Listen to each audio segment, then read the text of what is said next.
पूत सपूत तो की धन संचय और पूत कपूत तो की धन संचय। मेरे माँ बाप ने नहीं सोचा था कि उनका लड़का कथा करेगा। मेरे पिता चने का ठेला लगाते थे तो उनको नहीं मालूम था कि मेरा बेटा कथा करेगा। मेरे पिता ने चाय की दुकान लगाई तो कब्बसी हमने धोए थे, चाय के गिलास हमने चाय देने जाते थे। उनको नहीं मालूम था कि उनका बेटा कथा करेगा। जब उनको नहीं मालूम था कि उनका बेटा क्या करेगा तो हमको क्या मालूम कि हमारा पुत्र आगे जाकर क्या करेगा। इसलिए अपने कर्म स्वयं लिखा कर मनुष्य पैदा होता है, उसके भाग्य में कितना है उसको मिल जाएगा। इसलिए कभी हमने अगर आपको कथा में जितनी बात कहते हैं उतना अपन भी स्वयं अमल कर कर चलते हैं। आप चिंता मत करना, आपके लिए है सर्वस्व। कल एक बहन जी कह रही थी, गुरुजी मेरा पर्स गिर गया सालासर में, पैसे नहीं। बहनों, हमारे वो अग्रवाल जी आए हैं माउंट आबू से, उन्होंने कहा गुरुजी मेरे पास पैसे खत्म हो गए। हमने कहा ये 11,000 रुपए पकड़ो। एक बोले हमारे पास पैसा नहीं है, हमने कहा ये 5,000 पकड़ो।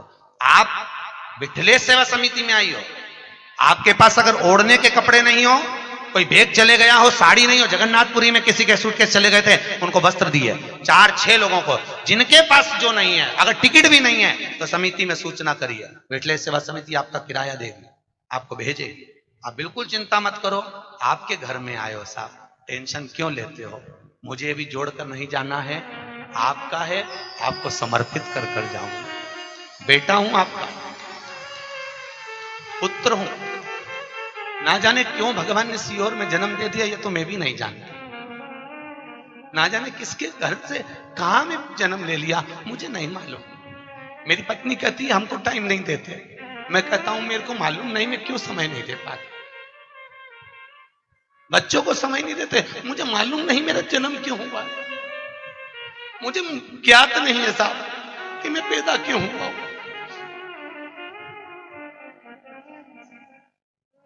मेरे ससुराल वाले कहते हैं आप हमसे पूछते नहीं हो, मैं कहता हूं मुझे मालूम नहीं है साहब मैं क्यों जन्मा हूं। मेरे जन्म का कारण नहीं मालूम। मुझे आज भी संस्कृत नहीं आती है, मैं बड़े बड़े वेद पुराण संस्कृत नहीं पढ़ता, हिंदी में मुझे पढ़ने का शौक है, रात दिन पढ़ता हूं। बस पता नहीं, मेरी समिति के लोग कहते हैं आप इतना क्यों करते हो, घर से फुर्सत नहीं मिलती किसी को भी। मुझे नहीं मालूम मैं क्यों करता हूं, मुझे ज्ञात नहीं है। आज भी मैं मेरे कलुआ से पूछता हूं मेरा जन्म क्यों करा है, मुझे बताओ। ना जाने क्यों जन्म। जो जोड़ता हूं साल भर प्रयास करता हूं वो आपको परोसा जाए साहब। 1100-2100 में नहीं हो सकती साहब व्यवस्था। मेरे जजमानों का भगवान को भला करे साहब, पसार पसार के देते हैं, खर्चा कर कर चले जाता हूं। अटैची लेकर आता हूं, उस अटैची को आपके सामने झटकार के दिखा देता हूं, आपने जो दान दिया वो कहां लग जाता। तो बस एक निवेदन है, खूब भजन करो साहब, खूब करो। धन नहीं है ना, इस्माइल देना। ऐसा नहीं हो, इस्माइल भी नहीं हो तो मीठी वाणी बोलना, बहुत देगा साहब। बैठा है मेरा गोवर्धननाथ, देने में कमी नहीं रखता। लोग चाहे ताने दें, कुछ भी कहें, बड़ी अलमस्ती में अपनी जिंदगी जियो भाई, बहुत अलमस्त। मनुष्य का शरीर है, हम भी नहीं मिलेंगे, तुम भी नहीं मिलोगे। चले जाता है उसको लोग 10 दिन 8 दिन याद करते हैं, उसके बाद कोई याद नहीं करता।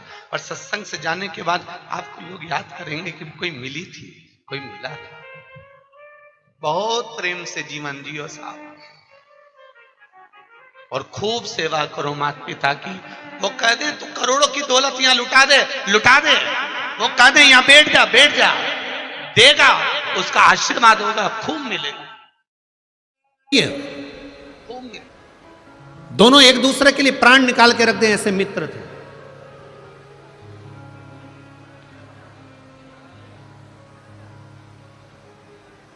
बहुत उनमें प्रेम बड़ा हुआ था, बहुत प्रेम।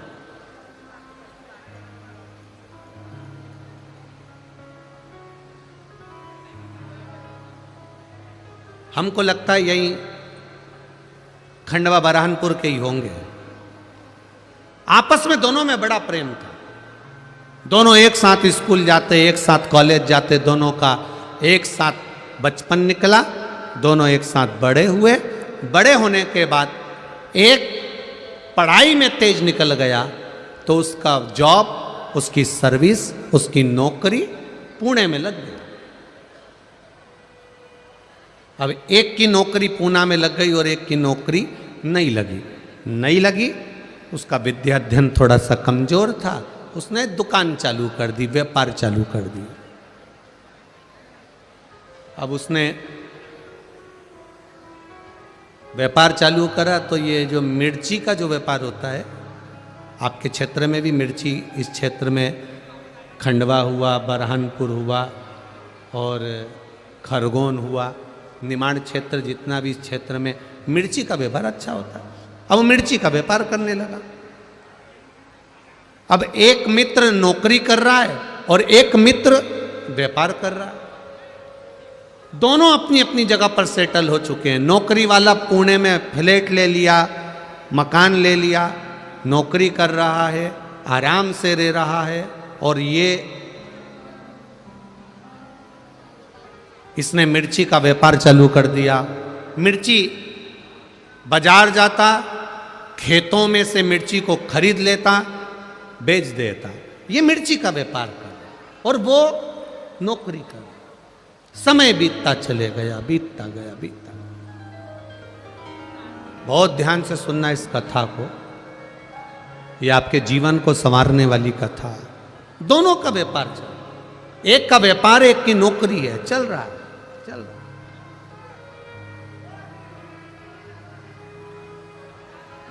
अब धीरे धीरे व्यापार करने वाला व्यापार को बढ़ा रहा है, नौकरी करने वाला अपनी प्रमोशन मांग रहा है। समय निकलते गया और समय की अनुकूलता में कंपनी बंद हो गई, नौकरी छूट गई। अब नौकरी चली गई, कंपनी बंद, नौकरी गई। 2 महीना, 3 महीना, 4 महीना बहुत प्रयास करा पर नौकरी नहीं लगी। आखिरी में जिस फ्लैट में रहते थे, बैंक का लोन था, बैंक वालों ने कब्जा कर लिया।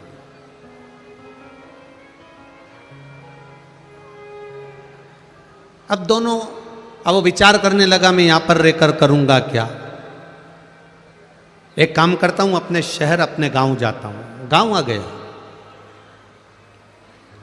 गांव आया, 4-5 दिन अपने घर में रहने के बाद उसको याद आई, मेरे दोस्त से मिलता हूं। मित्र के पास गया। मित्र दुकान पर जाकर बैठ गया उसकी। क्या बात है, क्या हुआ? अरे भाई, नौकरी चली गई, अब तो सर्विस है नहीं, नौकरी है नहीं, बड़ा दुखी हूं, बड़ा दुखी। क्यों टेंशन लेता है? 1 दिन उसने सुना, 2 दिन उसने सुना, 3 दिन उसने सुना, 4 दिन उसने सुना। 5वें दिन व्यापारी मित्र को दया आ गई और उसने कहा, एक काम करते हैं, अपन थोड़ा व्यापार बढ़ाते हैं। तू बाजार जाना, मिर्ची खरीदना, मिर्ची लाना, बेचना। पढ़ा लिखा है तू, मुझे इतनी पढ़ाई नहीं आती, पैसा मैं लगाऊंगा, मेहनत जम के बोलो तुझे करना। पैसा मैं लगाऊंगा, मेहनत तुझे करना है। और मेहनत भी हल्की नहीं करना है, दिन रात मेहनत करना पड़ेगी, तब जाकर कुछ मिलेगा। ये नौकरी नहीं है कि पैसा हर महीने हाथ में 10,000 50,000 आ जाएगा। मेहनत तुझे करना पड़ेगी। मैं पैसा लगा दूंगा, मैं बाहर नहीं जा सकता, दुकान पे बैठता हूं, इसलिए मेहनत तुझे करना पड़ेगी। उसने कहा मंजूर है, बस तो फिर 50% तेरा, 50% मेरा। जो भी मुनाफा होगा, जो भी बचत होगी, उसमें आधा तेरा, आधा मेरा। ठीक है। व्यापार चालू हुआ, इसने पैसा लगाना चालू कर दिया। ये बाजार जाता, खेत जाता, मिर्ची खरीदता, बेचता, करते करते करते करते मिर्ची का सीजन समाप्त हो गया। अब इन्होंने जहां मिर्ची बेची थी, दोनों मित्र साथ में मुंबई गए और मुंबई में जहां पर इन्होंने व्यापारी के यहां मिर्ची बेची थी उसके यहां पहुंच गए। भाई हिसाब कर लो, ठीक है, करिए। हिसाब किया,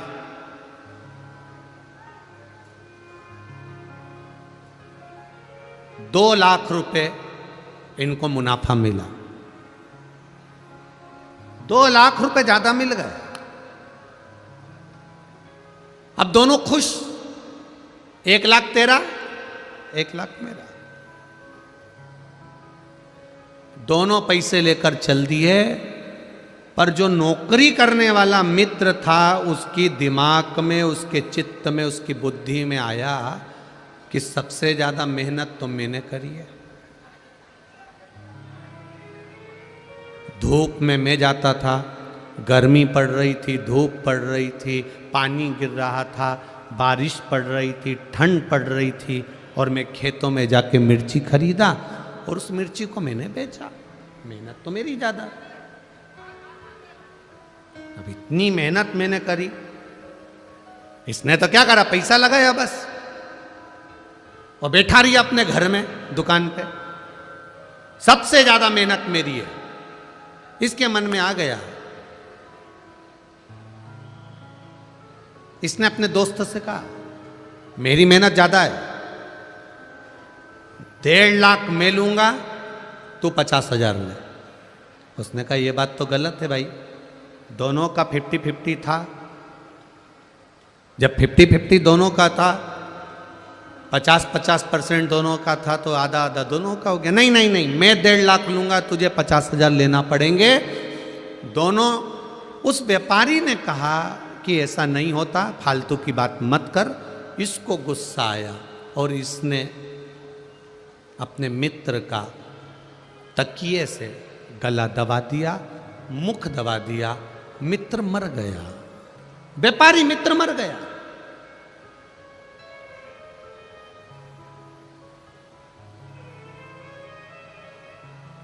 तड़प तड़प के मर रहा,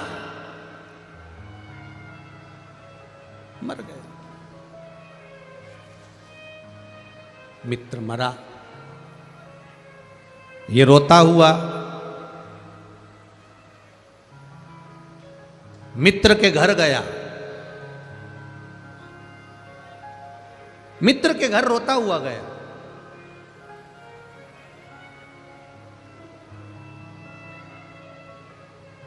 भाभी, हम दोनों ने काम करा था और दोनों का 50% था।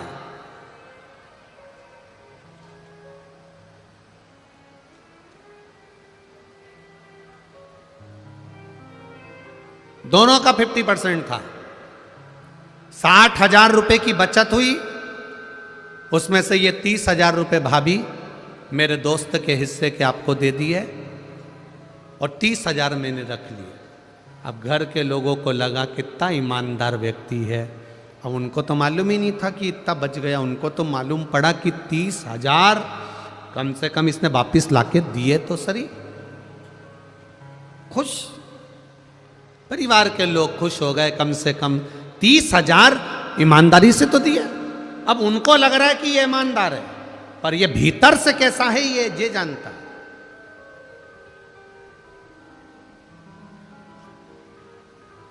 कितने रख लिए उसने, दोस्त ने कितने रख लिए? 1,70,000। केवल 30,000 रुपए मित्र को दिए, जिस मित्र ने इसको काम सिखाया, जिस मित्र ने इसको व्यापार सिखाया, जिस मित्र ने इसको धंधा सिखाया। 30,000 रुपए घर वाले उसमें भी संतुष्ट हो गए। कोई बात नहीं भैया, आपकी ईमानदारी कितनी है, आपने हमारा हिस्सा तो दे दिया। आंख में पत्नी आंसू भर के रो रही, बच्चों की आंख में आंसू था। अंकल, अगर आप नहीं होते तो हमारा कोई नहीं होता, कम से कम आपने पापा का हिस्सा तो ला कर दे दिया। पिताजी का हिस्सा तो लाकर दे दिया। बच्चे भी दुखी रोते हुए, पत्नी भी रोती हुई धन्यवाद दे रही थी। मित्र काम सीख चुका था, मित्र अपना व्यापार सीख चुका था, मित्र सारे व्यापारियों से मिल चुका था। उसको सब मालूम पड़ गया कि कहाँ से मिर्ची लेना है, कैसे काम करना है, क्योंकि मित्र जो मरा उसने सब कुछ सिखा दिया था। और अब ये खुद व्यापार करने लगा। व्यापार करते करते करते करते करते करते करोड़पति बन गया, खूब वैभव हो गया। देश में विदेश में सब दूर इसका काम हो गया। खूब खूब जोरदार काम चला, खूब जोरदार।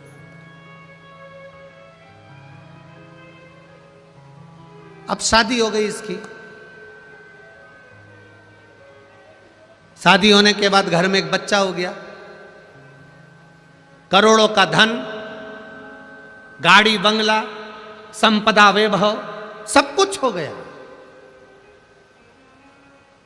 सब कुछ।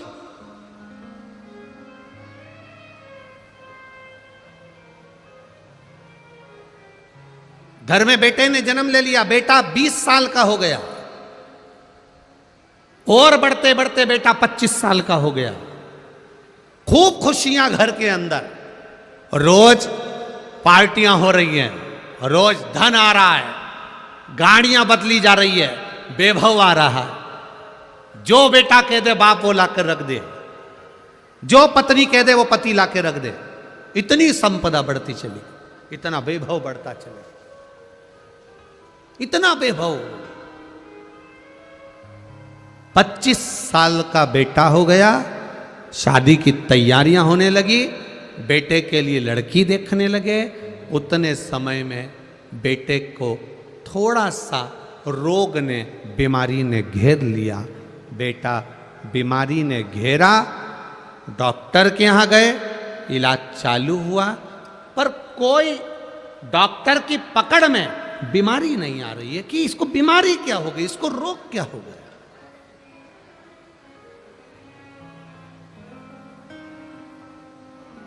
क्या बीमारी हुई है इसको, किसी को नहीं मालूम। इलाज करवाया पहले अपने नगर के, अब पैसे वाला व्यक्ति तो अच्छे डॉक्टर से इलाज करवाएगा। इलाज करवाया, एक जगह डॉक्टर से काम नहीं हुआ, दूसरी जगह करवाया, दूसरी जगह से तीसरी जगह करवाया, तीसरी जगह से चौथी जगह करवाया, चौथी जगह से पांचवी जगह करवाया। अपने प्रदेश में इलाज करवाते करवाते थक गया, तब दूसरे प्रदेश में पहुंचा, इलाज करवाया, पर रोग का ठिकाना नहीं मालूम पड़ा। करवाते करवाते करवाते करवाते देश में इलाज करवाया, विदेश में इलाज करवाया, लाखों रुपए इलाज में लगाते गया, पर बीमारी पकड़ाई में नहीं आई। समय निकलता गया, व्यापार पर अब इसका ध्यान नहीं है, अपने बेटे को ठीक करना है, मेरा बेटा ठीक होना चाहिए, भले करोड़ों का धन लग जाए। धन लगाता गया, व्यापार धीरे धीरे कम होता चले गया। एक फैक्ट्री विदेश की बंद हो गई, दूसरा काम बंद हो गया, तीसरा काम बंद हो गया। करते करते करते करते इलाज इलाज इलाज इलाज, डॉक्टर डॉक्टर डॉक्टर को दिखाने में लगता गया। मालूम पड़े बैंक वाले आके खड़े हो गए, लोन भरो। अब वो पैसा भी नहीं बचा, जिस घर में रहता था वो घर भी पूरा बैंक में चले गया। किराए के मकान में अपने बेटे और पत्नी को लेकर पहुंच गया। समझ नहीं आ रहा ये कैसे हो गया, ये कैसे हुआ।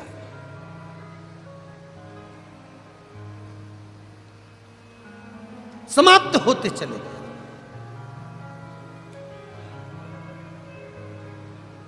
अब जेब में 300 रुपए पड़े थे पिता के, और बाप बेटे के सिर पर हाथ रखकर पलंग पर बैठा है किराए के मकान में। बेटा केवल 300 रुपए बचे हैं, केवल 300, कुछ भी नहीं है, रोटी के लाले पड़ गए, कुछ नहीं बचा। तेरी बीमारी में मैंने सब लगा दिया, क्या करूं अब, किसको दिखाऊं तुझे, किसको बताऊं मैं, क्या करूं मैं कि तू मेरा हो जाए, तू बच जाए। बेटा पलंग पर पड़ा पड़ा आंख से आंसू बहा रहा है, बाप पलंग पर बैठा बैठा रो रहा है, बाप बेटे को देख रहा है, बेटा बाप को देख रहा है, दोनों एक दूसरे को देखकर रो रहे हैं। बेटे ने अपने पापा से कहा, पापा, पिताजी, बाबूजी, बस 300 रुपए का हिसाब और रह गया है पिताजी, अब कोई हिसाब बचा नहीं है, अब तो आखिरी हिसाब है। बाप बेटे को गले लगाकर रो रहा है, तू ऐसी बात क्यों कर रहा है, मैं तुझे बचा लूंगा। बेटा कहता है, पिताजी 300 रुपए बचे हैं, जब मैं मरूंगा अंतिम संस्कार में काम आ जाएगा। अंतिम संस्कार। धीरे धीरे बेटा आंखें बंद करने लगा, बाप रोने लगा, तड़फने लगा। पिता, बाप रो रहा है, आंखें बंद कर रहा है बेटा, पिता रो रहा है, नैनों से अश्रु गिर रहे हैं बेटे के, रो रहा है बेटा, बाप भी रो रहा है। धीरे धीरे धीरे धीरे नेत्र बंद होते चले जा रहे हैं, आंखें बंद होती चली जा रही है, नयन बंद होते चले जा रहे हैं, तड़फ रहा, प्राण छूटने में एक क्षण रह गया। बेटे ने अपने पिता से कहा, पिताजी, मैं आपका बेटा नहीं हूं, मैं वही आपका मित्र हूं जिसके 70,000 रुपए आपने ज्यादा खा लिए थे, आज 70 करोड़ रुपए निकाल कर लेकर जा रहा।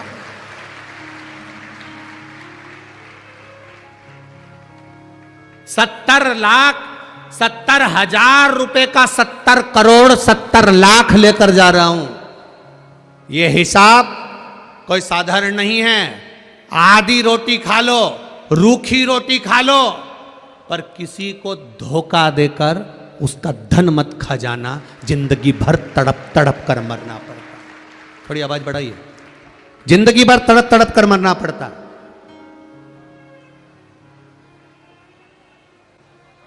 आधी रोटी खा लो, एक रोटी खा लो, बिना घी की रोटी खा लो, रूखी रोटी खा लो, किसी का वैभव, किसी का धन, कोई तुम्हारा साथ दे रहा है, तुमको उसने तुम्हारे बुरे वक्त में उसने तुम्हारे को 5,000, 50,000, 25,000, 1 लाख, 2 लाख रुपए उसने तुम्हें बुरे वक्त में दे दिए, तुम्हारा साथ निभा दिया। अब तुम्हारा फर्ज है कि उसका एक एक रुपया, अठन्नी अठन्नी भी उसकी उसको वापस देना है, नहीं तो ना जाने कौन तुम्हारे घर में जन्म लेगा और वो कहां रुपया लगा कर जाएगा, ये तुमको भी नहीं मालूम पड़ पाए। बहुत कठिन है महाराज, बहुत कठिन।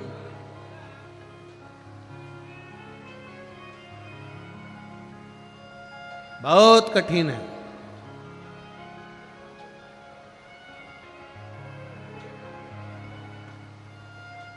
करोड़ों का धन आता है,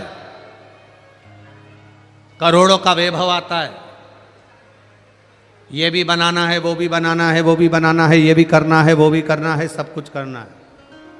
करोड़ों का वैभव होता है, करोड़ों का धन आता है, पर हम कितना उसको लगा रहे हैं और कितना हम भोग कर रहे हैं, ये हमको अंदाजा होना चाहिए। भोले बाबा जपो तेरी माला, भोला सब दुख